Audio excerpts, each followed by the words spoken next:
We've arrived at 5:30. So I'm going to call to order this special meeting of Finance, Organization, and Personnel.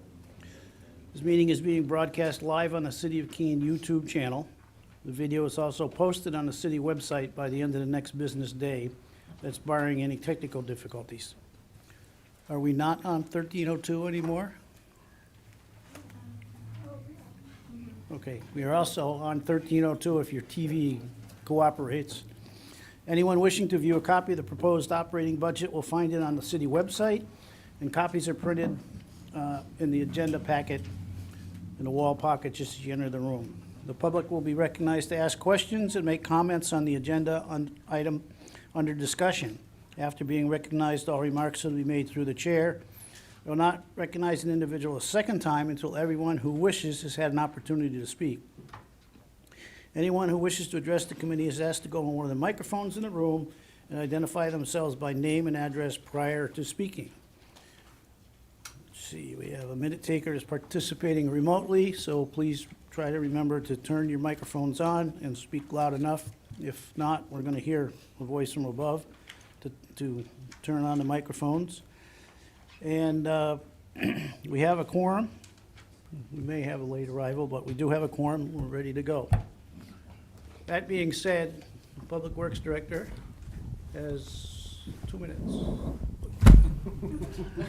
You said. Thank you, Mr. Chair. Don Lucier, Public Works Director, and welcome to the Public Works Show. Tonight, the very talented and professional management team at Public Works is going to be presenting our proposed 2026 operating budget. For the folks that are watching at home, hopefully they're watching at home, the Public Works Department encompasses administration, engineering, highway, solid waste, of course the water and sewer utilities, as well as fleet services. The folks that you're going to hear from tonight together will explain their total operating budgets that comes up to a total of about, actually a little bit over $31 million. So it is a significant portion of the city's budget.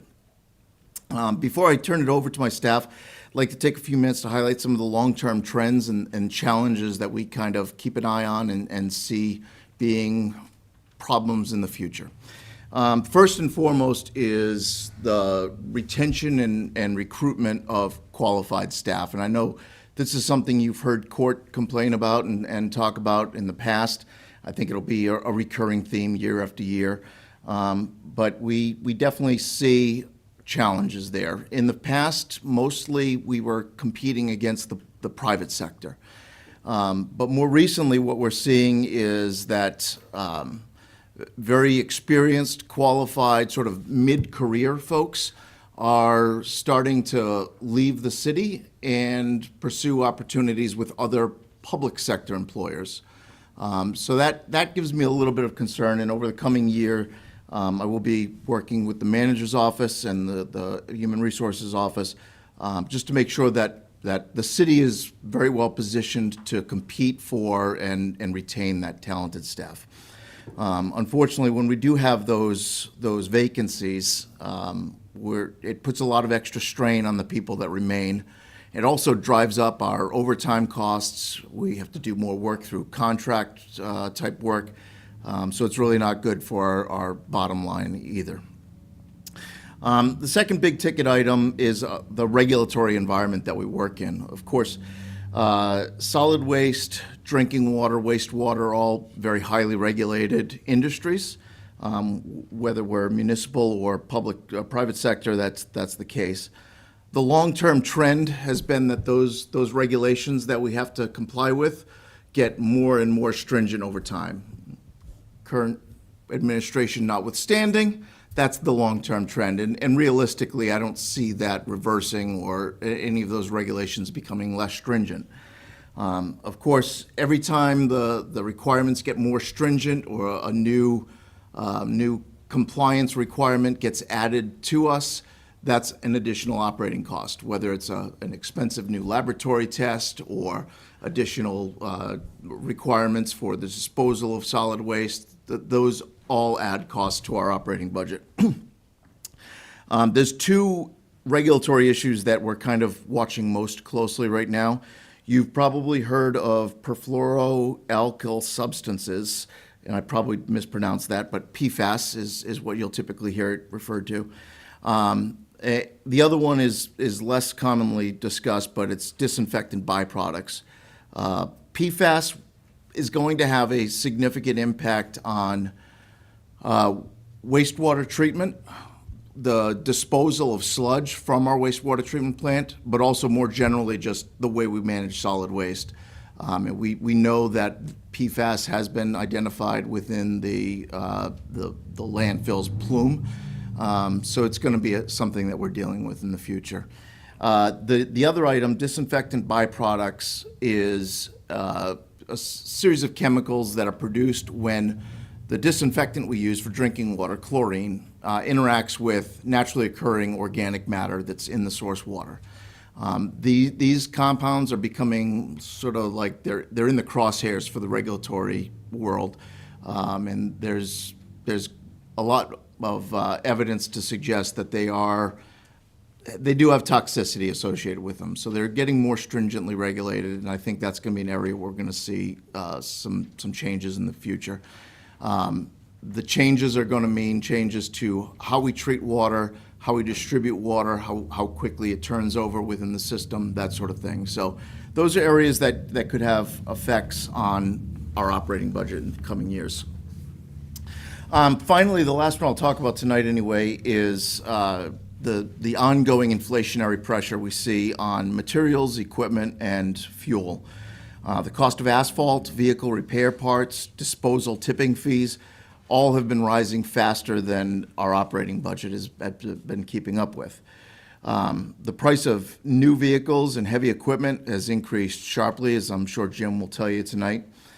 Now, I will say, and I'm kind of proud of this, our staff has done a remarkable job of being creative and finding ways to offset these cost increases.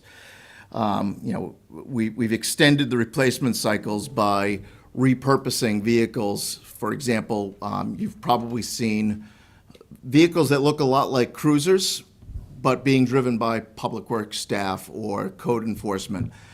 Basically, once a vehicle is sort of worn out its welcome in the police fleet, it gets repurposed for, I'll say, less mission-critical activities, right? The reality is if the engineering division is short a vehicle for a week, it's not the end of the world. If the police department is missing a cruiser, that's a bigger problem. So Jim does a really good job of finding ways to save money. Another thing that we've been doing a lot of is sort of right-sizing the fleet. So, for example, the clerk's office used to have a big full-size cargo van. Now they've got a smaller transit vehicle. Lower cost equipment to purchase, also less expensive to fuel and maintain. So on the utility side, the folks there have been replacing motors, replacing equipment to make it more energy efficient. But the reality is there's only so much that you can squeeze out of those operational efficiencies. And I think that we're probably getting pretty close to that limit. This year, you're going to see, when the staff comes up, they're going to be discussing a lot more than the normal number of supplemental requests. The vast majority of those supplemental requests are required just to maintain the current level of service, just to keep doing what we've been doing. We're going to need to increase those budgets. There are a few that we'll talk about tonight that are either new services or enhanced services that we think would be good to offer, and we'll point those out as they come along. I will say, despite these challenges, the department is committed to providing the essential services that the customers and the community expect. Over the past year, we've begun several initiatives to improve and expand our service offerings.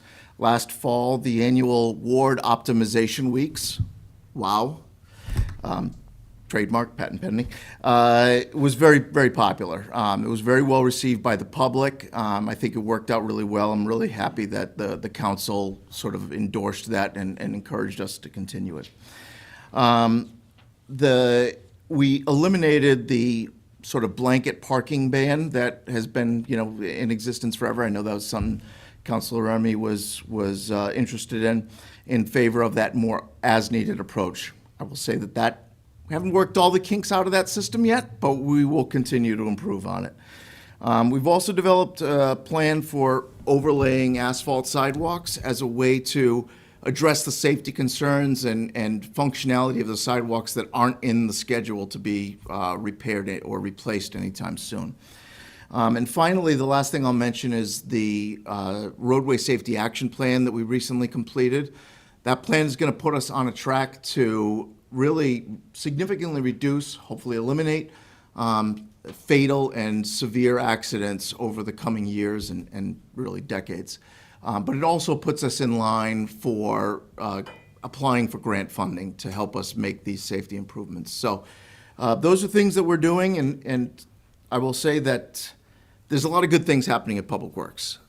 My staff and I are really, really proud of the work we do. I think you're going to hear that coming out when they start talking to you tonight. So I would encourage you to ask them questions, quiz them. They're incredibly knowledgeable and very, very talented at the things that they do. The budget that we're going to review with you tonight reflects our efforts to minimize the burden on the tax and ratepayers, but while also making sure that our infrastructure systems and our department operations meet the needs of the community. We look forward to answering your questions, and I hope that you will support our budget recommendations. And with that, I'm going to turn it over to Office Manager Andrea Bixby.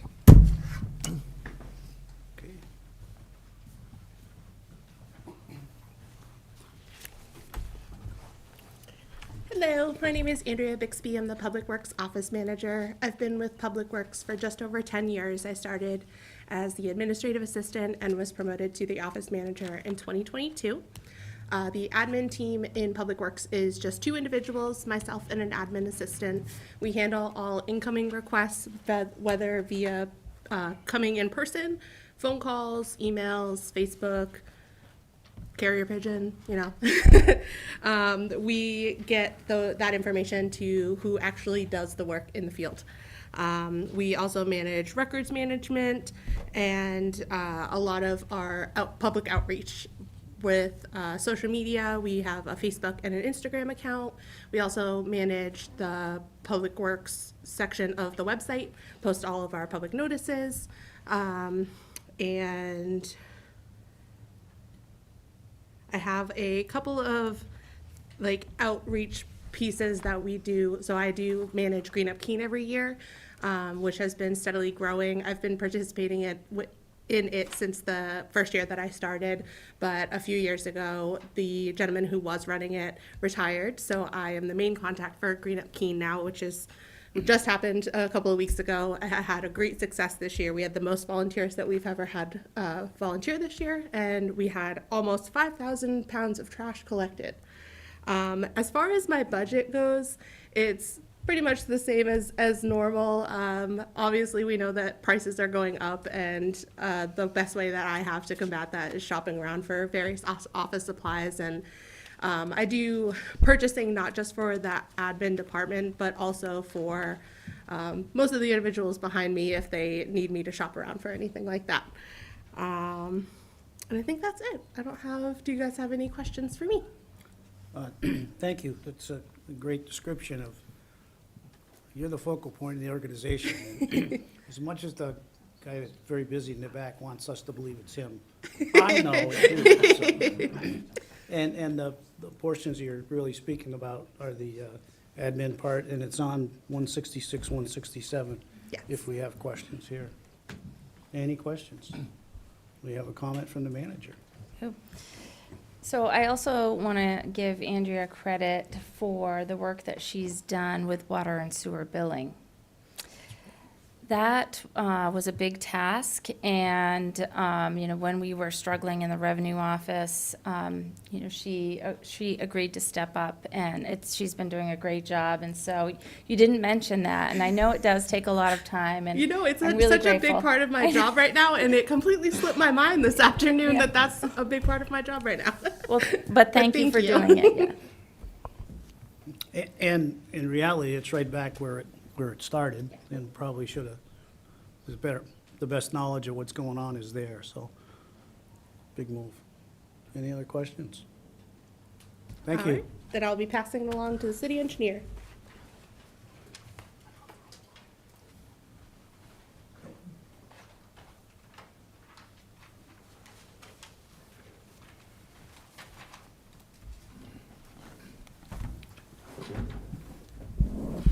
Thank you, Mr. Chair. For the record, Brian Roth, City Engineer.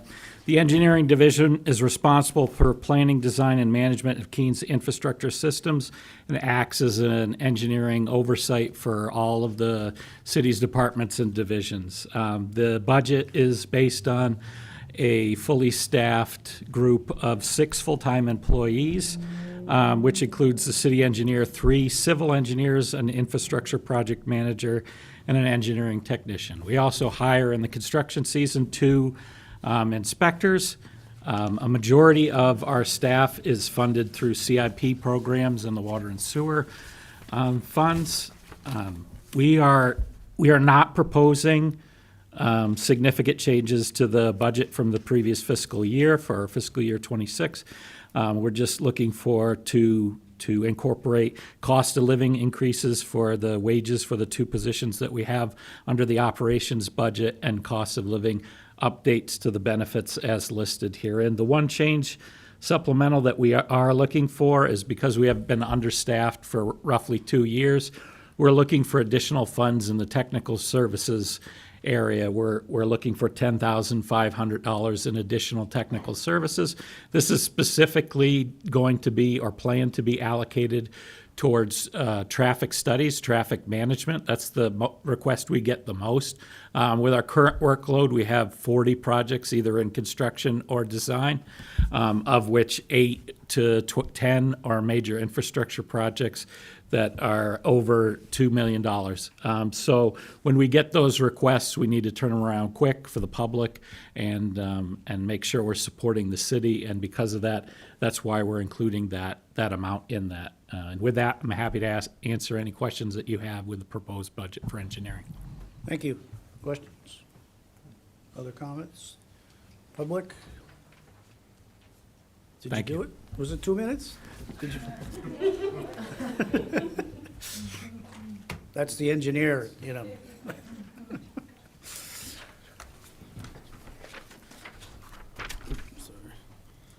Good evening, Mitchell Smith, Highway Operations Manager. The Highway Department for fiscal year '26 is mostly unchanged from fiscal year '25. We do have 2 supplementals that we're asking for. One is for pavement markings. Both contracts got increased this year, so we're asking for $5,500 for that to cover the costs. The second is for sidewalk sealing. The city has approximately 29.5 miles of concrete sidewalk. When they're installed, they get a sealer on them. It's good for like 5 years, 8 years. The city currently doesn't have a program for resealing. So implementing this will help extend the life of the sidewalks and the city's investment in the concrete sidewalks. That's a cost, between material and a piece of equipment we gotta get, $20,000. A few key areas from '25 that we'd like to touch base. Tax disc maintenance, we really increased the amount of that we did this year. We got, a little bit more equipment in fiscal year '25, so we were able to do that a little bit better. The drag box paving, our drain cleaning program, and as Don mentioned, the sidewalk paver that will be starting in Wow Week. With that being said, that's basically it for the highway department. Happy to answer any questions. Thank you. Yes, sir. Thank you, Mr. Chair. I'm just curious, I don't need an exact number, but like the 20,000 for the sealant, how much of the sidewalk does that cover? So, I think I can answer that one. Correct me if I'm wrong. I think when we did the math, it was like 10% that we were going to be able to get done with that. And that includes the acquisition this year. So in the future, another 20 grand could get you more than that 10%. Correct. potentially, if- Correct. Yeah. All All right. The plan is to purchase the equipment out of this year's operating budget. We should have excess left over. So the intention is if this is, and, you know, earlier I said there's a couple of these requests that are enhancements or additions. This is one of those. If this is something that the council supports, this would become a part of our baseline next year, and it would be about 20,000 each year until we, you know, to catch up on an ongoing basis. But as Mitchell said, it's not something that we're doing today, but I think we would see value in terms of extending the life and getting better service out of that concrete investment. And with a 8-year life on the sealant, you got to get at least 12.5% done every year, so. Yeah, I mean, ideally, I would like to see us doing it on an every 5-year rotation, but I think starting here and seeing how it goes and then adjusting as needed is the best way. Understood. Thank you. Yes? Thank you, Mr. Chair. And actually, just staying on sidewalks for a moment, kind of sparked me to think, do we, given that we've had some troubles with the funding in the past for some of the new sidewalks, new concrete sidewalks that we have in place, do we just have like a quick update on what we have planned for this year, how funding is going for that project as well? Yeah, I have to refer to you on that one. That's more. You talking about concrete sidewalk replacements? Yeah, the new, yes, replacing with concrete. Yeah. Yeah, so that contract has, I'm going to look in the back here. That contract has been awarded and scheduled to begin in June? We haven't issued an MTP. It's the same Okay. contract. You want me to- Yeah, come on up.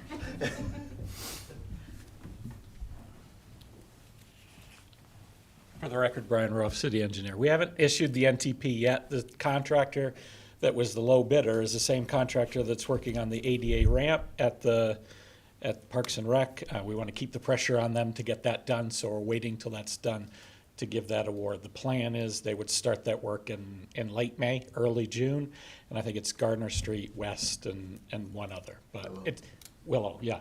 And it's in your monthly update of construction projects.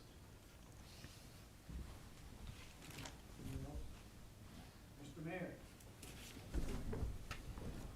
You got a popular one here. Right. Well, and sidewalks are the thing. So we heard it in WOW, we heard it in the info sessions that were held by community development. And it's great to hear the department addressing it, the asphalt paver of sidewalks is going to extend, that's the intent, is to Correct. extend the amount of sidewalk that can be improved a year. So I think that those stats are worth highlighting, because I think we all want to be able to say, hey, the city heard these things and has actually taken actions to try to accomplish. And if you could put the finish on accomplishing how much additional sidewalk during this construction season, that'd be helpful. Thank you. Yeah, I believe when we presented it, it was, correct me if I'm wrong, 1,500 feet is what we're looking for. I mean, it's the first time we've done it, so we're not really sure 100% what we can get done. But our goal was 1,500 feet of overlaying asphalt sidewalks. Is that in addition, In addition to the concrete that, or in addition to what you were able to accomplish without that paver? yes, absolutely, in addition, yeah, yes. Previously, we were not doing asphalt rebuilds, right? So it's 1,500 versus 0. So we're Correct. up 1,500 Yeah. versus the 0 we were doing before, so. Yes. That makes I mean, we were patching stuff in by hand. It was shovel, yeah.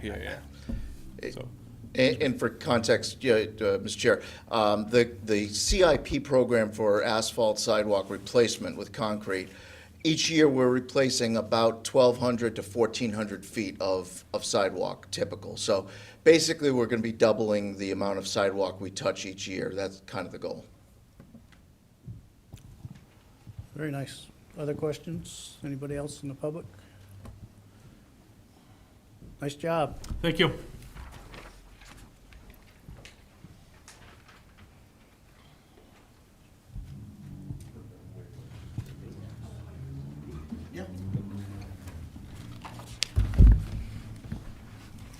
Good evening, Duncan Watson, Assistant Public Works Director, Solid Waste Manager. To the Chair and members of the FOP, I'd like to take a moment during which would seem to be, after 33 years, my final budget review, to offer a few words of guidance regarding Keene solid waste and recycling future as it directly impacts the operating and capital budgets. As you are aware, Keene's solid waste program is unique in the state of New Hampshire, and that the entirety of Keene's solid waste budget exists outside of the general taxation rate. As a special revenue fund, our program relies on tipping fees for trash disposal and revenue from the sale of recycling commodities to maintain the approximate $6 million in revenue to offset the approximate $6 million in expenses. I'm very proud to have successfully managed this innovative business model, and I expect that model will be able to be continued under the new leadership that will guide the program in 2026 and beyond. When I assumed the responsibility of the solid waste operations in June 1992, Keene was sitting on a low single-digit recycling rate. Many tools have been and will continue to be employed in maximizing the city's diversion rate, as each ton of waste that the city diverts saves $99 in disposal costs. It is, however, important to note that my over 3 decades of work in this field has shown me that the only real way to meaningfully increase diversion, which diversion means alternatives from burying our waste, is through investments in infrastructure. The City of Keene saw its recycling program leap from the low single-digit diversion rate in 1992 to a low to mid-20% diversion rate by 1994 due to the city's investment in infrastructure and the opening of the city's materials recovery facility. This mechanized facility allowed for processing recyclable portions of the waste stream more effectively and efficiently, and dramatically increased the city's diversion rate. However, here we are, 3 decades away from the commissioning of what continues to be the largest municipally operated materials recovery facility in the state of New Hampshire, and we stay stuck in our diversion rate with no meaningful hope of growing that diversion rate without access to improved infrastructure. Keene cannot achieve this necessary infrastructure investment alone, as the cost of the necessary infrastructure to sort the waste stream holistically with up to 70 sortations and achieving diversion rates that exceed 80% would be prohibitive. I've been working at the state level through the Northeast Resource Recovery Association, the New Hampshire Solid Waste Management Council, the New Hampshire Waste Working Group, and the Collaborative Solid Waste Strategies Group, advocating for a more centralized approach to managing our solid waste that seeks to achieve the stated goals of the state's solid waste plan, as well as reduce New Hampshire's reliance on landfilling as the primary means of disposal. Approximately 80% of the state's waste is landfilled, mostly in-state, with the largest landfill located in Rochester, New Hampshire, and operated by Waste Management. The city uses Waste Management, Waste Management's landfill in Rochester currently. The city signed a new 5-year agreement with Waste Management in January of this year. It is expected that the Rochester landfill has capacity until the mid-2030s, and today, approximately 1/2 of the waste received in Rochester comes from out of state. My frustration with New Hampshire's approach to managing solid waste stems from the recent update to the state's 10-year solid waste plan. It was back in 1996 that the state had a stated goal of 40% diversion by the year 2000. The most recent plan update has a goal of 25% diversion by 2030 and 45% diversion by 2050. Leaving the urgency of contributions of climate change emissions associated with waste activities aside, the plan update has absolutely no chance of achieving its stated diversion goals because the plan makes zero reference to the infrastructure necessary to achieve these diversion goals. The simple fact of the matter is that the largest waste companies operating in New Hampshire have no interest in changing the status quo, and their business models give very short shrift to diversion and place heavy emphasis on burying our waste for the foreseeable future. There exists technology today to achieve waste diversions upwards of 80% with a cost equal to or lower than our existing costs. While these advanced materials recovery facilities, for lack of a better name, are expensive to develop, the public sector does not need to fund the capital costs necessary to develop them. The only thing a private sector company that seeks to develop an AMRF needs is a commitment of a municipality's waste stream for a period of years at a cost equal to or less than current costs, with an environmental outcome far superior to the current practice of burying the vast majority of our resources.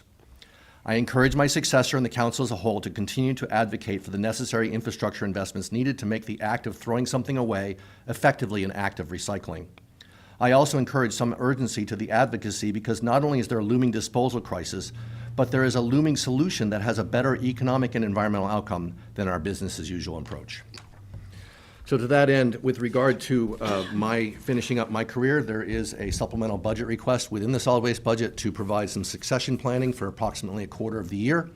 That would allow us to more effectively hand off the baton because there's a surprising amount of things that have to be done on a daily basis to keep our city compliant with all the rules and regulations, as well as the challenges of running a daily operation.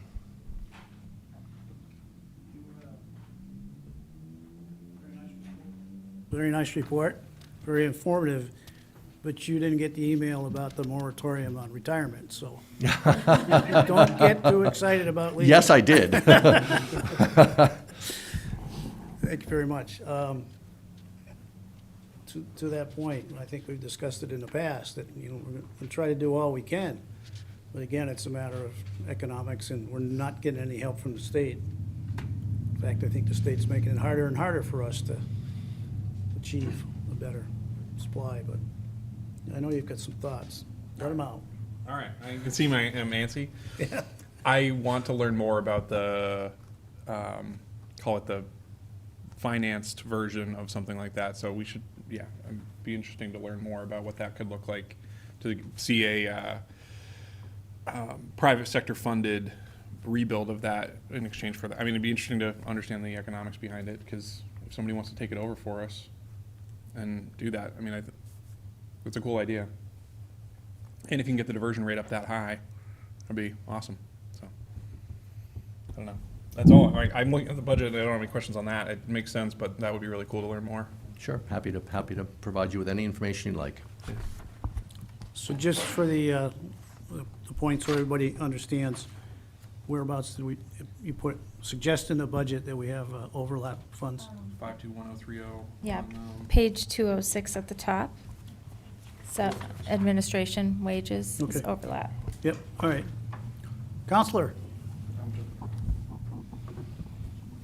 Yeah, thank you, Mr. Chair. Jacob Fabilis, Main Street. Don mentioned at the beginning about updated regulations around PFAS, and it strikes me that our landfill site might be a place where there will need to be increased oversight and increased testing and potentially increased mitigation depending on how far down those parts per trillion get at the state level.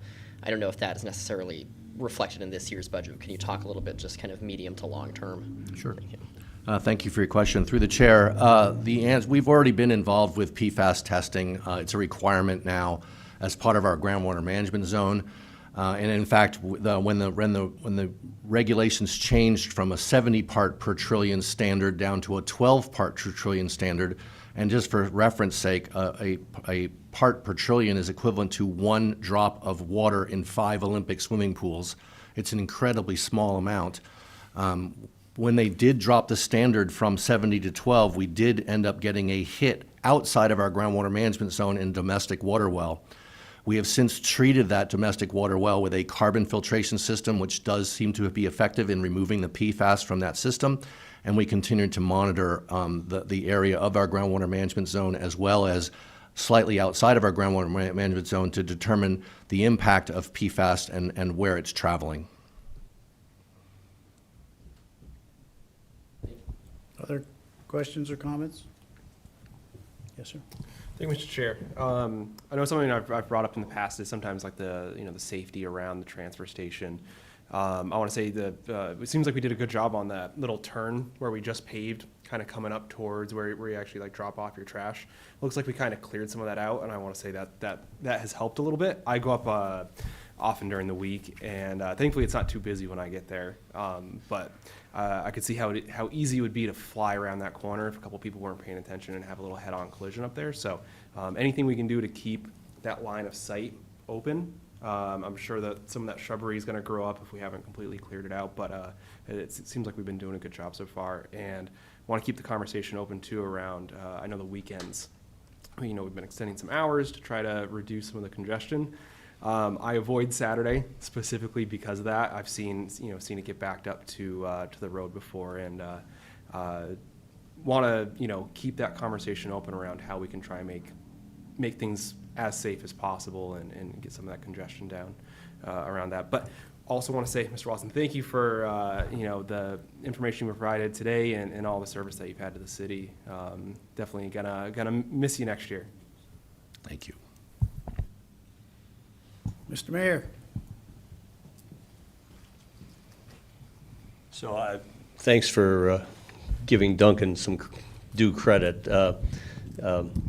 I'm amazed when I'm at the landfill, dropping off leaves or whatever it is, how well organized it is. It's just a tribute to the staff. There are a lot of people who work there and really give a lot. It's very well organized, the pickup and drop off. And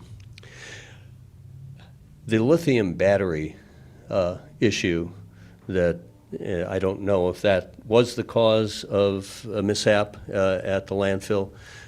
It has the attention of all waste management. I read the articles like you do. Not like you do. Hopefully not. But I'm just, for the public's interest and for our benefit, could you give us some insight as to how we're managing it and what other precautions we can take to avoid the kinds of mishaps that are happening with those? Thank you. Sure, thank you very much. Yeah, and I would echo that we have a fantastic staff up there. I mean, that the team that we've assembled up there right now is probably the best that I've seen in my career. And I've seen a lot of people come and go from that place. So it's a tribute to the people who are up there and the service that they provide to the public. With regard to, we've had now 3 major fires at the Keene transfer station area. It's impossible to determine exactly what the source is, but it's not an unreasonable conclusion to say that the ignition source was likely a compromised lithium-ion battery. The lithium-ion batteries themselves are not the problem. It's when the casing of the battery becomes compromised and exposed to air or water, they become either flammable or explosive. And the fires also burn very, very hot. So it's a very difficult situation, because if you've got the fuel sources of the trash up there, then the lithium-ion battery is basically the spark that's needed to create a big flame. The state of New Hampshire has banned lithium-ion batteries from disposal, but those are just words. And the simple fact of the matter is that lithium-ion batteries are everywhere. You can literally go to a Hallmark store and buy greeting cards with lithium-ion batteries, and then they'll sing happy birthday to you, and then the recipient will enjoy that card for a few moments and then likely dump it in the trash, and it's going to end up at the transfer station, and hopefully the battery casing doesn't get compromised. We do have areas for disposal of lithium-ion batteries up at the recycling center. You just need, and that's free of charge. You just need to let the attendants know that you have these items, and then we can then handle them properly.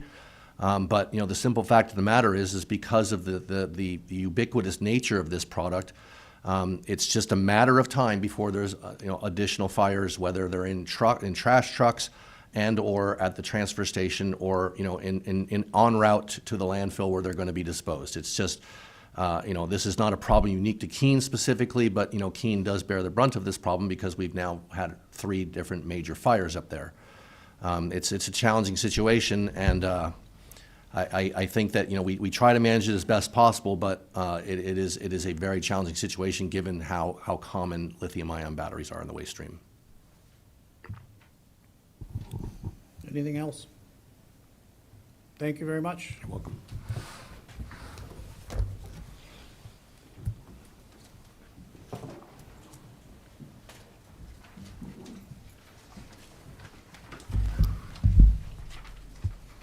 Good evening. Aaron Costa, Assistant Public Works Director, Wastewater Treatment Plant Manager. And with me in the audience tonight, I have Ben Crowder, Water and Sewer Operations Manager, Christian Tarr, Utilities Maintenance Manager, and Andrew Kaiser, Laboratory Manager. And tonight we're here to present and discuss the water and sewer operating budgets. And I'd like to start off by just giving a brief background on both water and sewer, and then we'd be happy to answer any questions. So every year, staff reevaluates and puts forward a budget that aligns with city council goals and fiscal objectives.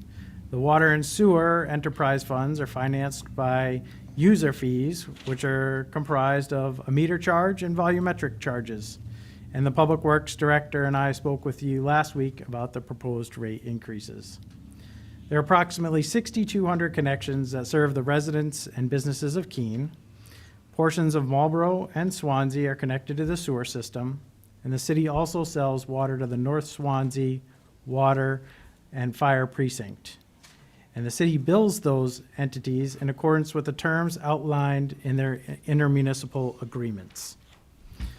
The sewer system itself is comprised of a treatment facility, 5 wastewater pumping stations, including Martel Court, which you hear a lot about, over 94 miles of sanitary sewer pipe, and the wastewater treatment plant treats approximately 3 million gallons every day.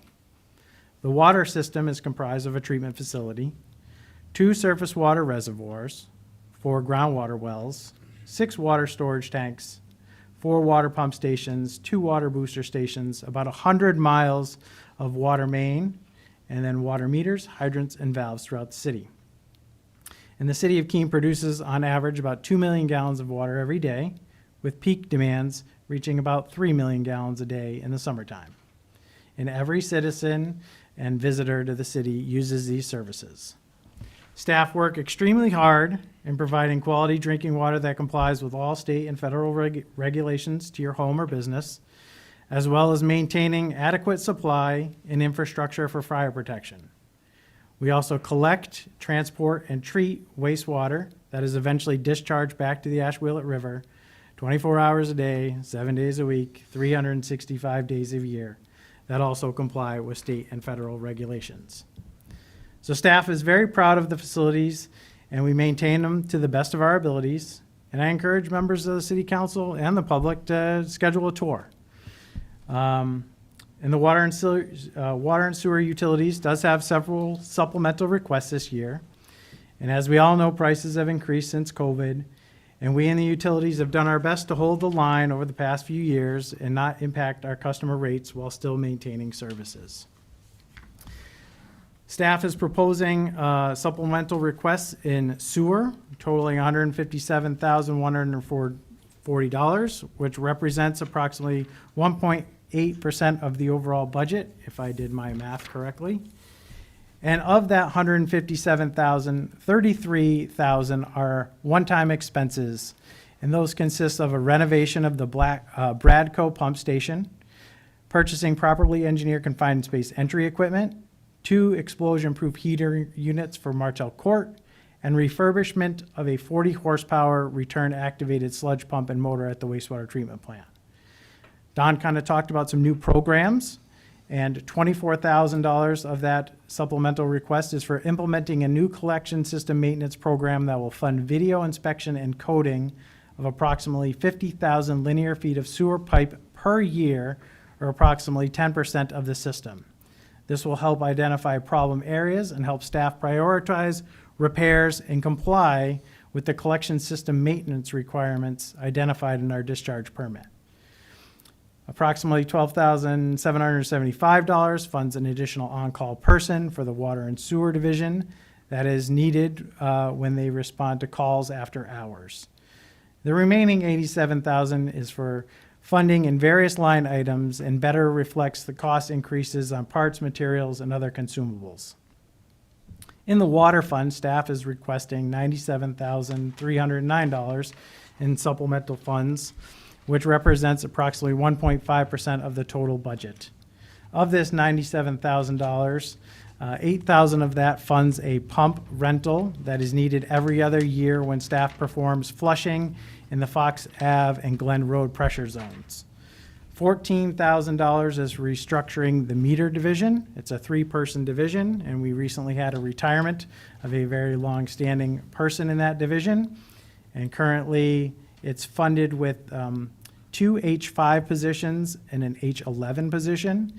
And we're proposing to change that structure to have an H12 foreman level position, which matches the other foremans in the water and sewer utilities, an H8 and an H5. So there is a chain of command and some sort of ladder for promotions and growth. And then the remaining $75,000 is for additional funding, same as in the wastewater or in the sewer fund, for various line items to better reflect the cost increases on parts, materials, and other consumables. So thank you for your time, and staff and I would be happy to answer any questions you may have regarding water and sewer. Thanks, Aaron. Questions up here? From the public? Very nice. All right, thank you. You know, just to echo what you've explained for most folks, that cost of doing business is out of sight, perfectly understandable, but the demand for services is just as high in terms of increases. People are looking for more service, and faster service. They're getting the best service they can get, but again, when you don't have enough folks, I mean, I understand, and I appreciate all you can get done with the number of people. And I occasion this afternoon to have a discussion with Christian's fellow that's painting hydrants. And he had no idea who I was, and I didn't care who I was, but I was interested to see how well he was just on a mission, getting it done, and knowing that he had how many more to do. And I know he wasn't looking at his clock, but it was kind of getting close to the end of the day, you know, and on many occasions, I think people are just like, "No, we'll pack up, we'll get it tomorrow." But he kept on going, so. Well, that's great good to crew. hear. It's a good crew. Thank you. Anything else? Thanks. Thank you.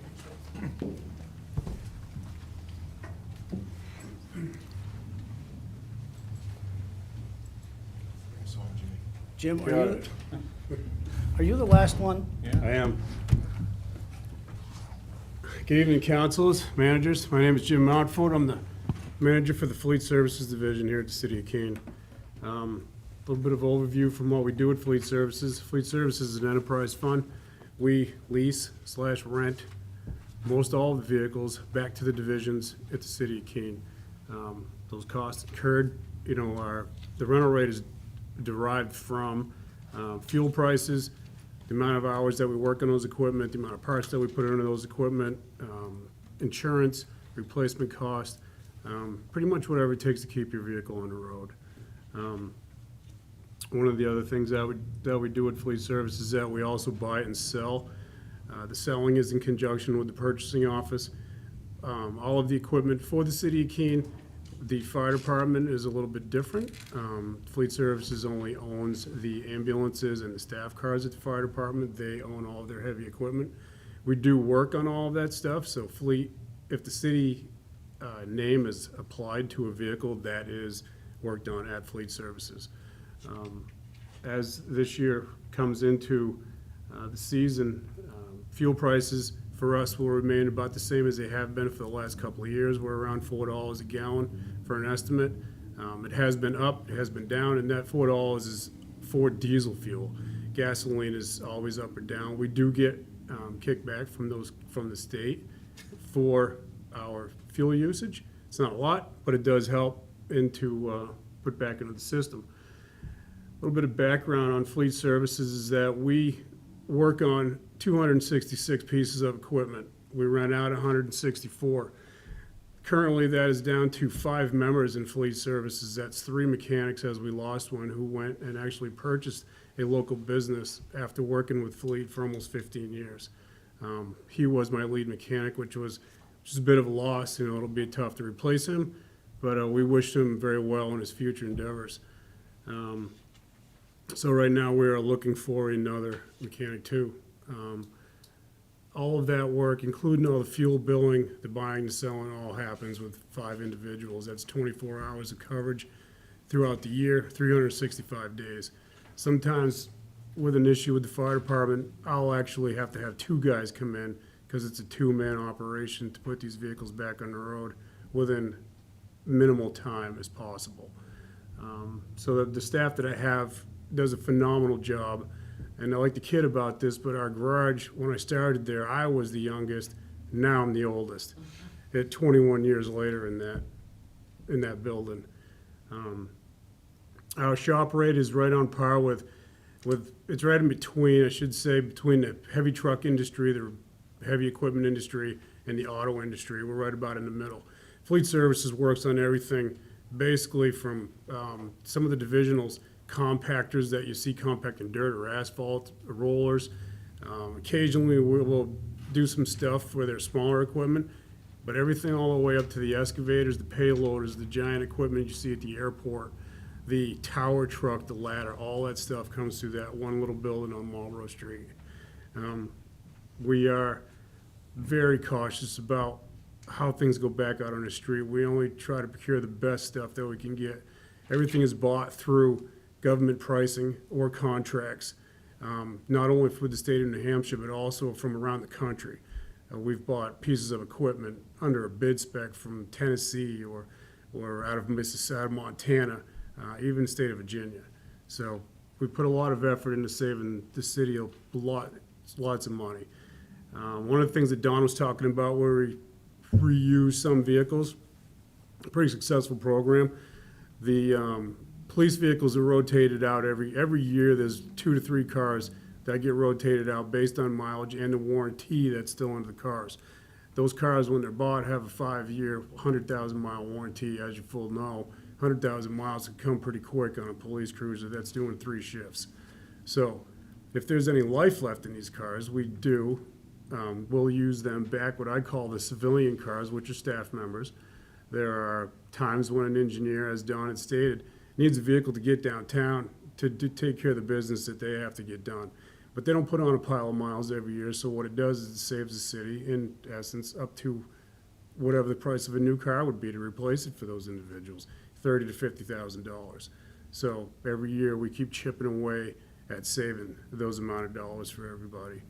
And I would also like to thank Duncan Watson for the 15 years of helping me with my career. Any questions? Pierre? Yes, sir. Do have one. The equipment fleet transfer capital and other buckets. So the last section on here, there's a lot of variability year to year. And I'm trying to understand, if somebody could help me understand that variability that we're seeing. It's on, right before the appendix, 250.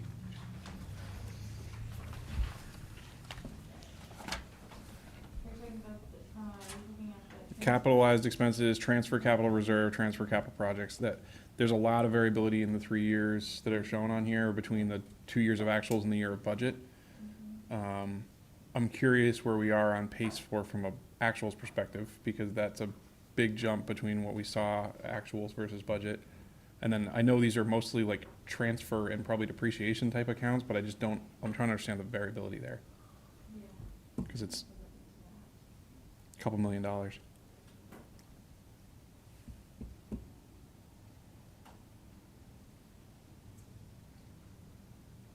I think we have to look into that. That might be a mistake on that actual column. It shouldn't be so low, $10,000 to transfer to capital.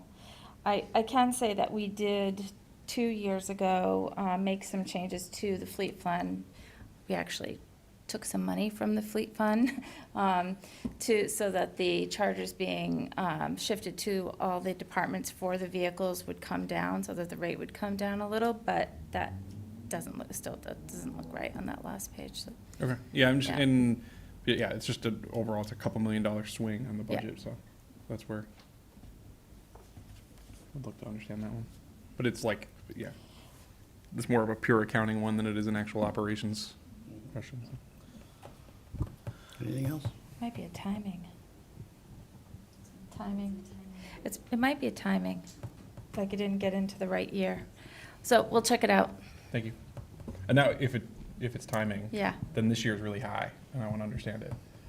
Right? If I took the one from 2 years ago, it'd be 750 split across 2, or even less than that, right? It'd be 1.2, it'd be like 600 a year, which would be more in line with 3 years ago, and now we're doubling it for this year. So there's something funny there. One or the other. Yep. Okay. Check it out. Anybody else from public? So one of the things that this method is, there's a rental fee per vehicle. Back years ago, probably before Jim got here, they were using the maintenance formula. It was the hours of use on certain equipment. So there was only collected on equipment when it was used. So in a job ticket, that was pushing the rate up on everybody else's rental because it took so much to get it done. So a considerable amount of work was done, I gotta say, 20 years ago, that brought this into a method where Jim can come up with a reasonable rate to spread the cost Yeah, if you across took the whole fleet. If you took the rental rate, we'll just use for hypothetical compensation. If I had a rental rate, say your division had a 1-ton pickup that you were doing work with. we'll say that that rental rate calculates out to be $1,200 a month. If you break that down at $1,200 a month, by all of the hours that is in your possession, you're looking at like $3 and some change to own that vehicle. And, you know, over my career so far, there's a lot of divisions that I always like, oh, well, we pay a lot of money for rent. Well, if you look at that, it's parked in your garage, you're free will anytime with a 24-hour mechanic, essentially for you, free gas, free insurance, and all the other expenses that go along with the vehicle. It's a great program. And it evens out. There are some times that I've had over the years where there's divisions that are like, oh, we don't use our vehicle that much, but all the vehicles are categorized. So all the vans are a category, all the 1-tons, all the dump trucks, all the heavy equipment like payloaders, and you know the excavators and the backhoe are lumped into the same. They basically do the same job.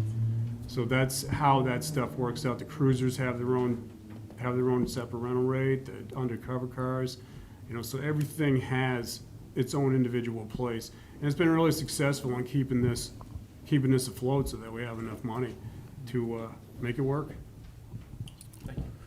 Thank you. We have an answer. No. It's that, I wish we did. It's going to take a little bit of work because that transfer to capital project should be equal to the amount of capital vehicles that we buy in a year, so I don't know why it's so low in one. No, I actually, well, we have the Public Works Department here, and Duncan, since this is his last night doing the budget, I know we'll see him again, but I also want to give my thanks because, you know, running the transfer station has been a challenging adventure, I'm sure. And I can tell you from experience in other communities, it's very difficult to run a transfer station and keep it off of the tax base. And I worked in the town of Plymouth, and that was the case for a while, and then eventually it shifted to the tax base. And with Duncan, we're always running numbers and getting creative, and I've very much appreciated that. And then to end tonight with the comments that he did about thinking about the future, and it's because he's so passionate about what he does, and I am very grateful for everything he has done for the city.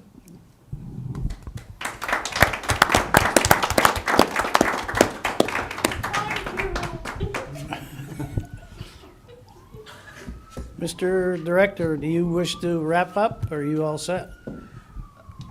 Thank you, Mr. Chair. Hopefully you got a sense tonight of the passion and pride that we all take in the work that we do. Public Works is without a doubt the absolute best profession that you can be in.